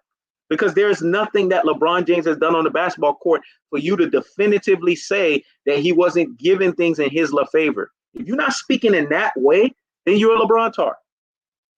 Because to really properly dissect basketball and use the true basketball eye test is to say that LeBron is a fraud on the basketball court. This is what the real ones know. Listen to NBA peers. They always talk about Kobe Bryant giving them advice. Draymond Green just said that shit. And isn't he on gargling the freaking LeBalls? Isn't he on LRMR? And he came out of his rabbit ass mouth and said that Kobe was the one that helped him with the dirty label. Because real recognizes real, man. This ain't no little fake bullshit. This is why I keep telling people, you can't pander for LeBron James. If you do that shit, you're a secret LeBron tart. And I know that offends people. It hurts people's feelings. But that's how it is when you got to deal with the room of being in a room where he knows the sport, bringing you that what? That heat and that fire. And keeping the foot on the what? On the next. And keeping the foot on the what? On the next. You think I say these terminologies because they sound cute? I say it because it's for real. When I say keep the foot on the next, it's unlimited pressure on your ass. Because you're going to get it. See, people love this unlimited pressure, keep the foot on the next when it's basically selective to what they want to hear. But I done told you motherfuckers from day one on YouTube, I'm not here to tell you what you want to hear. I'm here to tell you what you need to hear, whether you like it or you don't like it. And there's going to be moments where people are going to be adverse to my opinions. And people are going to be challenged by what I say. But I'm a true alpha extraordinaire governed by true alpha economics. So I don't give a fuck what you think. What I say is absolute. And if what I say is absolute and resolute and you can't stand that shit, then get out of the Hkhs Sport kitchen. Because if you stay in the kitchen, that heat and that fucking fire is going to burn your ass. It's going to keep the lion's foot on the damn giraffe's neck. Because we here to tell cold-hearted, unadulterated, and cutthroat truth-telling fashion. I can't give myself the banner of being the ultimate truth teller out here in these basketball streets and not stay and hold serve to that. Joseph Bailey been fucking with me since day one. Joseph Bailey, tell him, dog. Tell him in the chat. Have I ever wavered? Have I ever changed up on you, bro? You've been right here as long as Yusuke Knight. They've been my first two guys that commented on my platform before every motherfucker. Joseph Bailey will tell you. Have I ever changed script? Have I ever pandered for LeBron James? Have I ever changed? No motherfucker can say that shit because I always keep that same energy. So when people compare Hkhs Sport to somebody, know who you fucking comparing Hkhs Sport to. Because Hkhs Sport stands as his own rarefied air and his own rarefied company. I'm not compared to nobody. I'm compared only to myself. My only competitor is myself. Because I know the lanes and the levels that I'm willing to go. And it's like Kobe Bryant told Draymond Green, I'm going to tell all you motherfuckers so y'all can listen and gobble this shit up like turkey. I never gave a fuck what they thought. Because the place that I'm going, they could never understand. They could never get it. Well, that shit applies here. Thank you, Joseph Bailey. Not even once. See, that's what I'm talking about. Not even fucking once. But we have so-called people that's been compared to Hkhs Sport and they fucking wavered. Hkhs never fucking wavered. And I'm glad Joseph Bailey was right here to confirm that shit. From day fucking one. Joseph Bailey been following me for years. Fucking years. So this is how you get your certification. This is how you get your accreditation. When these types of people that's been following you as long as they've been following you, see that you've been keeping the same energy the whole fucking time. Never pander for LeBron. And I'm never going to fucking do that. I don't care if LeBron put $1 million in my pocket. And see, now this Mr. Outlier is running with this lie saying that LeBron James ain't signed my autograph. Please, never met LeBron James. And if I meet LeBron James, I don't know if I would just even sit there and be like, okay, LeBron, to me, it would be like anybody else. Richy Rich, we met. How many celebrities we met? This is what they don't understand. We from Miami, Florida, dog. How many celebrities walked past us when we was at the bus station? Go ahead and tell them. And when they walk past us, what we do? We keep our composure, man. We just look at them like we're normal. That's it. Matter of fact, somebody told me, remember that day when DMX passed us and he had his entourage? And that's when he was, where my, you remember that? Hey, Yeah. drop, shut them down, open up shop. Oh, that's a Rough Riders. Oh, that's how I'm telling you. That 98 shit. DMX walked past us and we was like, and we see everybody screaming and shit. And everybody is like, see, Eno's always been composed since then, dog. Everybody like, damn, dog, you ain't jumping? This DMX. I'm looking at these motherfuckers for what? This motherfucker taking shit just like me. So what the fuck I'm jumping for? His ass crack probably smell worse than mine. Fuck I'm jumping for. And when you walk past me, stink like shit. What the fuck I'm jumping for? This is what people don't understand. So damn sure if I met LeBron, I probably wouldn't even fucking know that I met LeBron. I've seen Damon Wayans. I've seen all kinds of motherfuckers. When you're in Miami, you see all kinds of motherfuckers. We seen Lil Wayne. We seen DJ Khaled. We seen all these motherfuckers. Strip clubs. Oh shit! Don't even get me started. I done seen them all in the damn strip club.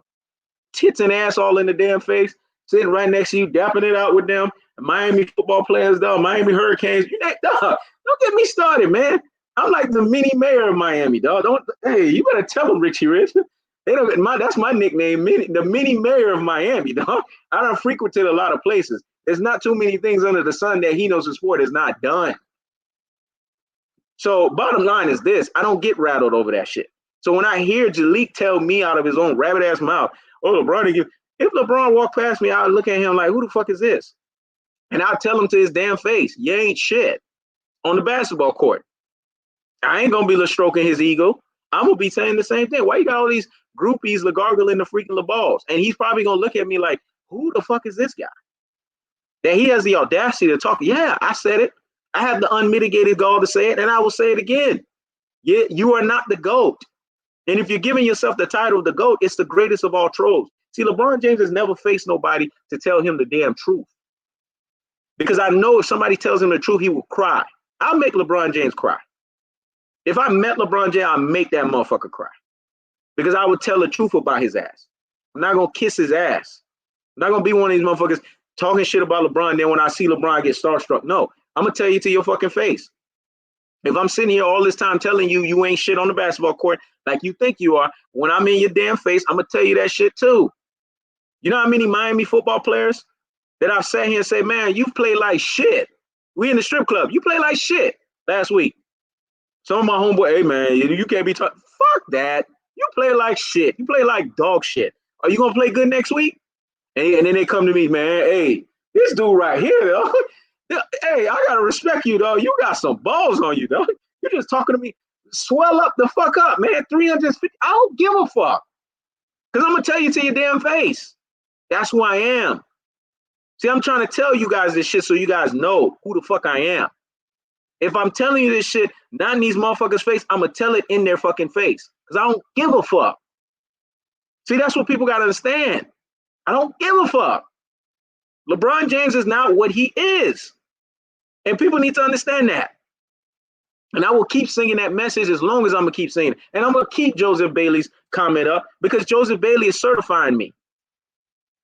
This man been following me for years. Shout outs to Joseph Bailey, man. Shout outs to Yusuke Knight. Those two brothers right there, shout outs to them, man.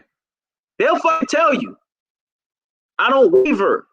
I don't got time for that bullshit. That's why I can't stand fence straddleization. That's why I can't stand fence straddlers. That's why I can't stand two motherfuckers talking two sideways out of their ass because I don't know what that means. I don't know what that looks like. And when you do that shit, I'm going to call your ass out. And it doesn't mean I'm going to call you out face to face. But through my absolution, I'm going to call you out because I'm rendering cold-hearted, unadulterated, and cutthroat truth-telling fashion. Not that I'm going to call anybody. I don't give a fuck about calling anybody out. My truth will call your ass out. Because in the truth reveals erroneous ways. When you line yourself up under the truth will always have its day. The truth will always be rendered. That's why I govern myself by truth. Because I know the absolution in truth. It's absolute. And if more people understood the power of truth, they would line themselves under that motherfucker too. Because that's what truth is all about. Absolution. That's what MJ's NBA Finals record is all about. Abso-fucking-lution. 100% NBA Finals average. How can you go from absolution to unabsolution? That don't make no fucking sense. But this speaks volumes of how this generation is going to get clowned. And anyone that's participated and accepted this bullshit in this generation, you getting fucking clowned too. Because how dare you accept the bullshit of this fucking generation? I mean, just listen to the music they listen to now. Mumble rap. And the shit keep getting more. I thought this shit was going to phase out. It keep getting worse. They mumbling all over the day. They mumble on the track so much to the point I don't even know what the fuck they saying. But one thing that I'm going to give Mumbling Rap credit, Mumbling Rap is good in the strip club. They got good fucking beats now. Don't get me wrong. They beat be knocking. That ass shaking, they beat knocking with that shit. I'll give him that. But that's about it. That's where you play that bullshit. But listening on a day-to-day basis, come on. It's bullshit. And we got to call out bullshit for what it is. LeBron James is the biggest bullshit the NBA has ever seen. He's the biggest accident the NBA has ever seen. And if I can't sit here and be honest about that, then I need to relinquish myself from fucking YouTube. I need to relinquish the title of being the ultimate truth teller. And I'm not relinquishing that title because that's what my title is, and I'm going to be governed by it. Because I done told you guys about the truth. It's either you fall yourself and line yourself up under the truth, or you are under erroneous ways, and the truth can never be refuted. It's either you're governed by it, or you're revealed as a fraud. And LeBron James is a fraud. He's not GOAT. Now, if somebody tell me LeBron James is a very, very good basketball player, I'll take that shit all day, every day. But don't sit here and tell me that he's GOAT when I know my true basketball eye test tells me otherwise. And when I know my intangibles tell me otherwise. That's not what LeBron James is. So stop that nonsense. Go ahead, Richy Rich.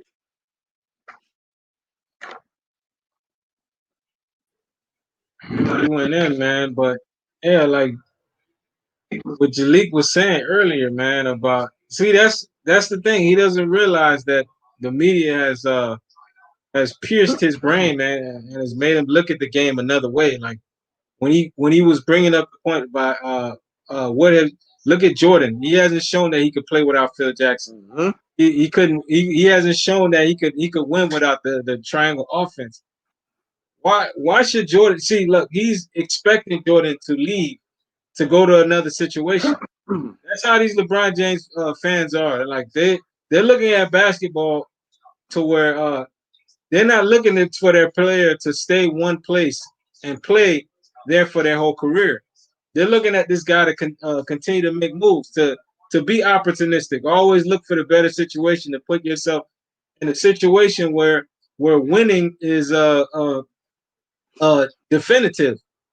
Because you're putting yourself into a better situation. You're playing chess, and you're trying to put yourself with all the chess pieces. You're trying to have all the chess pieces.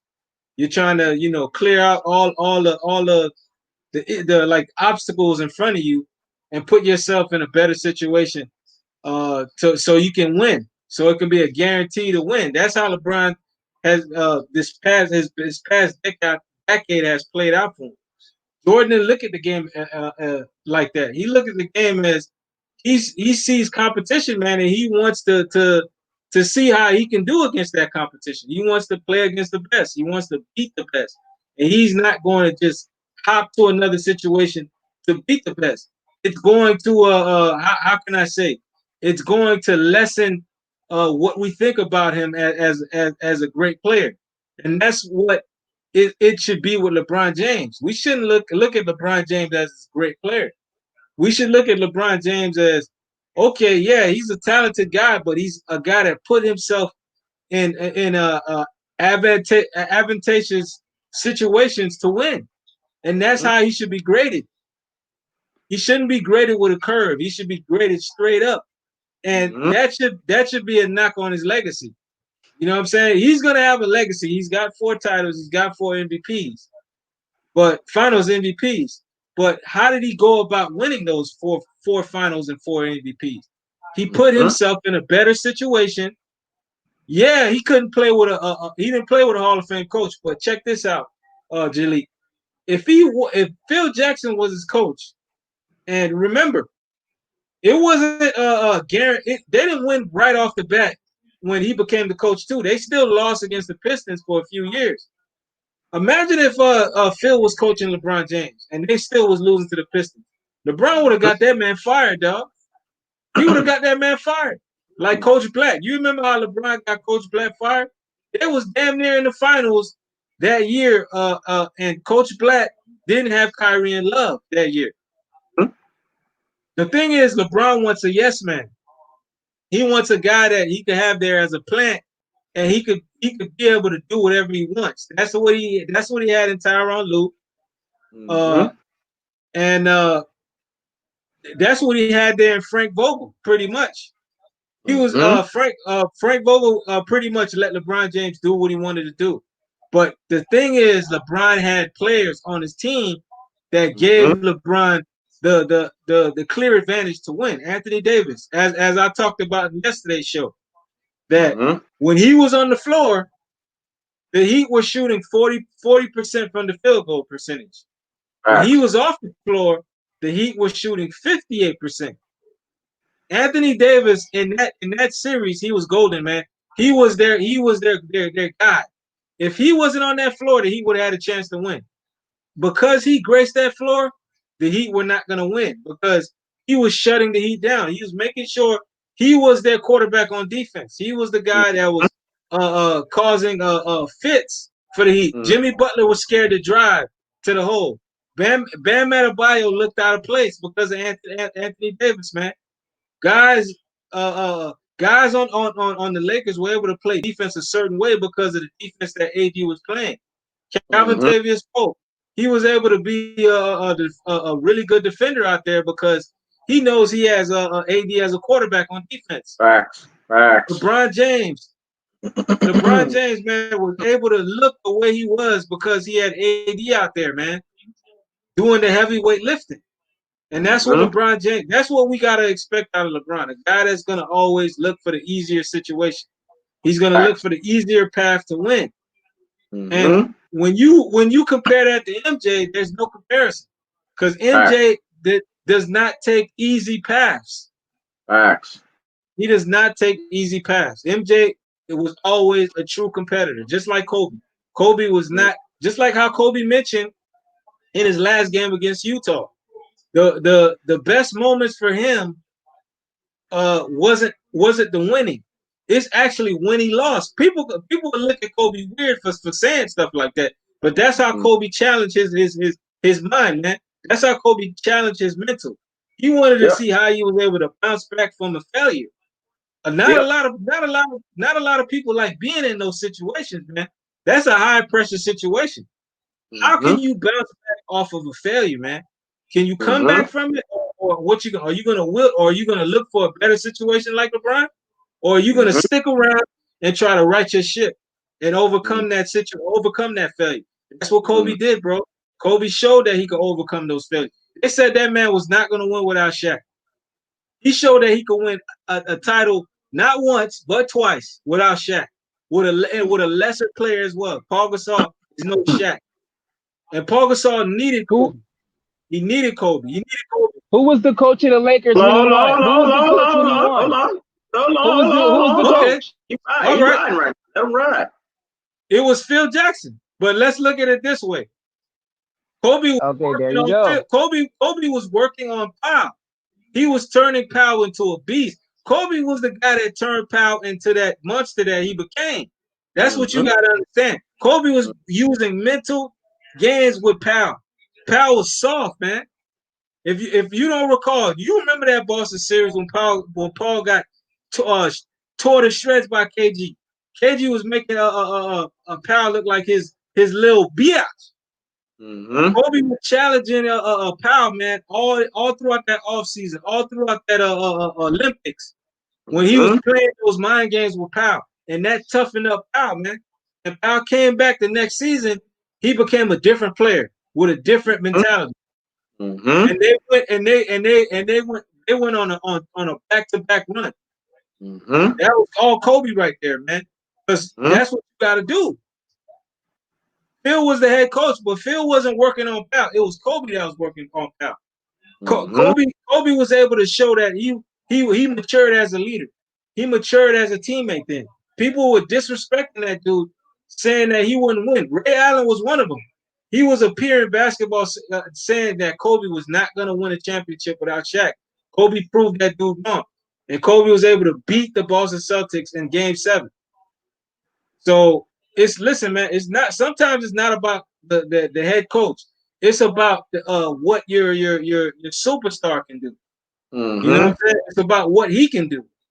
And Kobe, listen, this is why LeBron James has always got his guy. Pau Gasol wasn't Kobe's first option. Kobe was asking for other players. He was asking for Jason Kidd. I believe he was asking for Dwight Howard at the time, and he was asking for KG. The organization went after Pau Gasol, and Kobe had to make that work. Pau Gasol was not Kobe's first option when they did Don't forget that trade. Chris Bosh. Kobe wanted Chris Bosh as well. Kobe wanted KG. They didn't get KG. They got Pau Gasol, and Kobe was able to win 2 championships with Pau Gasol. That wasn't Kobe's first option. He didn't want he wanted KG. He wanted Jason Kidd. Listen, man, that shows me how great Kobe is when he wins with a guy that he didn't ask for. That shows me how great you are as a player. LeBron James has won with everybody that he wanted to go play with. That tells me something about him. Think about that. Think about that for a second, Jalik. Shit that make your soul burn slow. That's that napalm. Go ahead, Jalik. Finish it out. Close us out.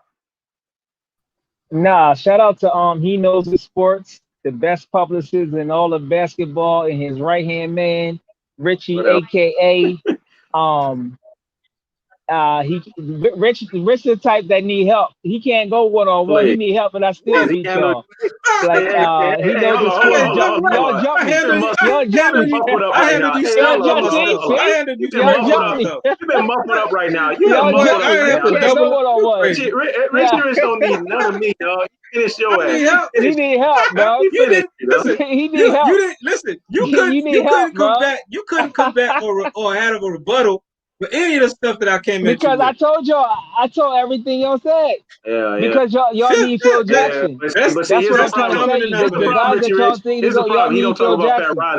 LeBron needed Pat Riley. LeBron don't need Phil Jackson. Pat Riley. Phil Jackson is like Phil Jackson would be like Timberlake. Pat Riley.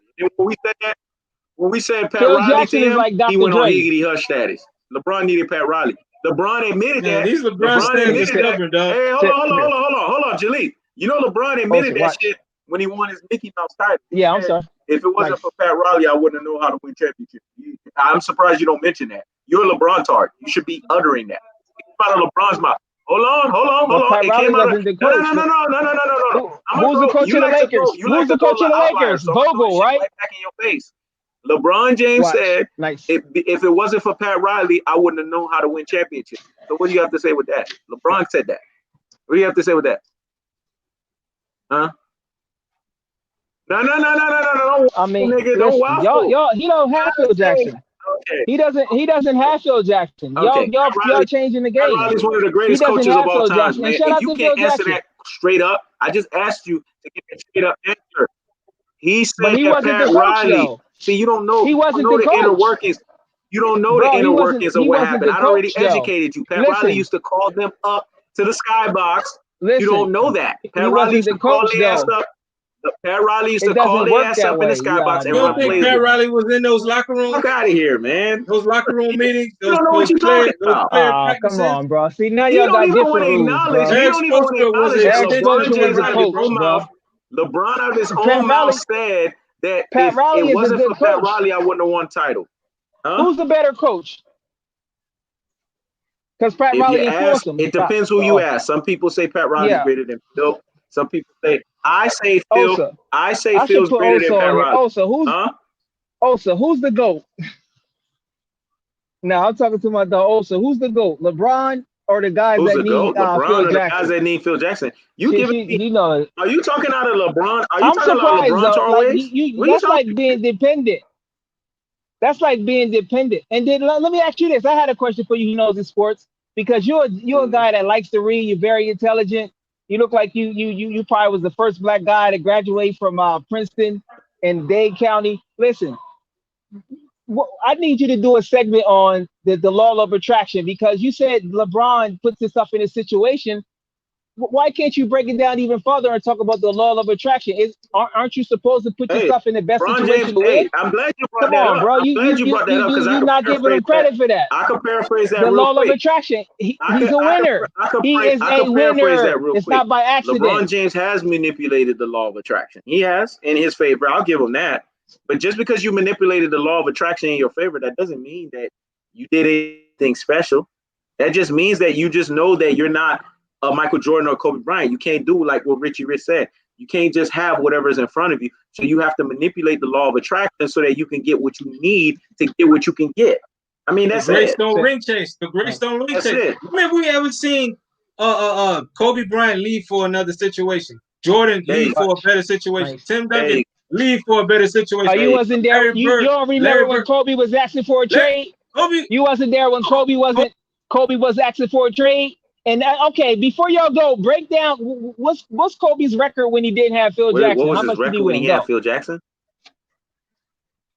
Yeah. Okay. What did he do without Phil Jackson? He got hurt that season. No. What did he do without Phil Jackson? All I gotta do is throw a question right back at you. What did he do? What did LeBron James do? No, I don't, because you never answer questions. So if you never answer my questions, I don't never have to answer your questions. I'm gonna throw a question right back at you. What did LeBron James do minus Pat Riley? Two. He just won a chip. He just won a what? He just won a what? And then he also won another chip. He won two chips without. He won 4 chips without Pat Riley. He won 2. Cleveland. You lost. Down 3-1. You lost because pre Pat down Riley, pre Pat Riley, he didn't do shit. So what did he do without Pat Riley? Nothing. That's what I'm trying to tell you. LeBron is a bunch of nothing. Come on. He made it to the chip. He made it to the championship with nobody on his team, and Jordan couldn't barely get past the first round, if not past the first round. When he was gunning, averaging 38 points a game, nobody cares. And the crazy thing about it, he can easily score like Jordan, but he doesn't want to. Score like Jordan, bro. Jordan the gunner. Oh, okay. Right. Easy, bro. He doesn't want to. Okay. He can dominate, bro. He doesn't know to. Nobody cares. Just like you said, Nas was the best lyricist. That's like being known as the best scorer. Nobody cares, bro. Tupac is the GOAT, and LeBron, the Akron boy, is the GOAT. Calling LeBron Shakur. That's his new nickname, LeBron Shakur. It's just what it is. And it's all good. I accept your opinion. If you like Michael Jeffrey Jordan. But see, this is not opinion. This is not opinion in Washington. No, it's not opinion because by acclamation, according to the NBA.com historical facts, by acclamation, according to NBA history, by acclamation, even when you put in Wikipedia, just do it right now. Go ahead and do this shit right now. It'll say by acclamation. Do you understand what the terminology means? Acclamation. Acclamation means by the utilitarian rule. It means by the general principle of everyone. By acclamation, Michael Jordan, by consensus, Michael Jordan is the greatest of all time. That shit hasn't removed, even when LeBron winning this supposed 4th title. So it's not opinion. When we say MJ's the GOAT, it's facts, because he's been denoted that. He's been gifted that. Whereas LeBron James, he's trying to get it, but it's really a opinion. So all you giving me is like outliers. This is what you do. Richy Richmond, ethering and murking your ass every second, and here you go, keep coming back with nonsense. Let's go ahead and close it out. Richy, Jaliktheleader, appreciate it. I close appreciate it. With your LeBron hard way. Thanks for having me as always, brother. Thanks for having me on. As y'all can see, I don't need no help with sparring. I don't need no apps. I'm straight freestyling, working, and it's easy work. And I didn't even really get deep into it no more, because next time I'm gonna get deeper into it, and I'm gonna break it down, because you like to read. So I'm gonna test this. Let's see what you really read about. I'm gonna test your knowledge. Hey, look, how man, you doing? Jaliktheleader, you did your thing. I appreciate you as always. You stood. Thanks, stood man, tough. for having me you on. stood tough like a LeBron tar, so I'll give you that. Richy Rich, you ethered and murked this cat. You know what I'm saying? That you did what you had to do. Jaliktheleader was revealed once again as a LeBron tard. And once you're dealing with LeBron tards, you're always dealing with LeBron tards. Jay, one of the chosen ones, appreciates you. LeBron system doesn't work. The bottom line is this. Jaliktheleader, we appreciate you. We thank you for your LeBron tard. Peace out, man. Thanks a lot. Go ahead and do your thing. I know you got to take care of what you got to take care of. So appreciate you. We're going to try to run this shit back again. Richy Rich, as always, you separated the weak from the obsolete. You ethered and murked. So appreciate you for that.